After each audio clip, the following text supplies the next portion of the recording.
je l'ai écrit sur mon blog. Il s'agit des paroles d'une rebelle. On répétait ainsi incessamment qu'elle était belle. Il s'agit de Binta. Binta, c'est une aide, mais des siècles durant elle plaide non coupable et la sentence disait: occupe-toi de changer les couches et ferme ta bouche, sinon tu en auras pour des coups en dessus qu'on te tirera par le cou, on t'enfoncera les clous dans le cou jusqu'à ce que ça craque, que tes cris s'étouffent. On croquera tes espoirs jusqu'au creux de tes entrailles, on ira jusqu'au bout et tu ne seras jamais à bout. Que tu cries ou que tu meurs, non, on n'en a rien à cirer. Pire, on aura certaines à virer. De toutes les façons, la polygamie est permise. Et dans toute la salle, on entendait en chœur: la place de la femme, c'est à la cuisine. Et il y a elle Binta qui habite à Pita. Elle a la beauté d'une peule, le sourire d'un malinqué, la force d'un soninqué, l'intégrité d'une commande, l'honnêteté d'une manon. Elle Binta, c'est une Guinéenne.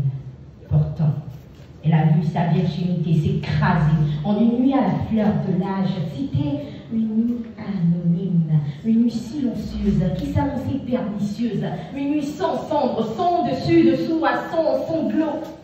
Cette nuit-là, elle sentait son poulailler en canot, ses rêves tomber à l'eau. Elle ressentait cette moisseur avec laquelle on l'arrachait son honneur avant son heure. Et lui, il a eu avec autant de maladresse qu'il était sourd à son cri de détresse. Mais avec le cœur en tristesse, elle disait: aujourd'hui, je ne suis plus rien. Je suis juste un tas de chair en souffle, en souffrance, qui maudit son souffle. Et il y a elle, Binta, sa mère lui disait: ni vu ni connu, tu dois la fermer. Je t'interdis de briser le silence. Et son père: halte au déshonneur, tu es une chienne avec une fille sans principe. Et toute la bêtise humaine s'y mettait.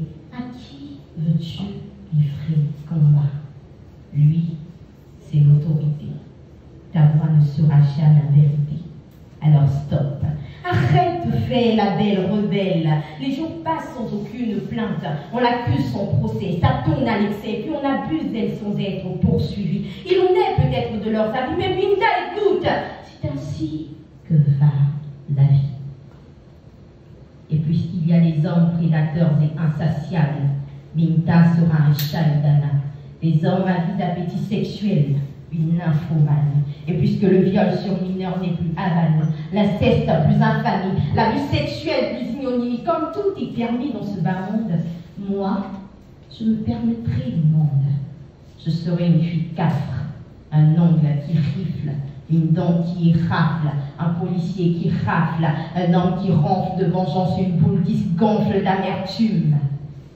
Et puisque le monde est complice, moi, je serai une tueuse en série pour écrire leur nom dans un Death Note. Et il s'agit d'un monologue. Moi, je l'ai écrit sur mon blog. Et il s'agit des paroles d'une rebelle. On répétait incessamment qu'elle était belle. Et il s'agit de Binta, qui habite à Pita. Elle a la beauté d'une peule, le sourire d'un malinqué, la force d'un soninqué, l'intégrité d'une canon, l'honnêteté d'une manon. Binta.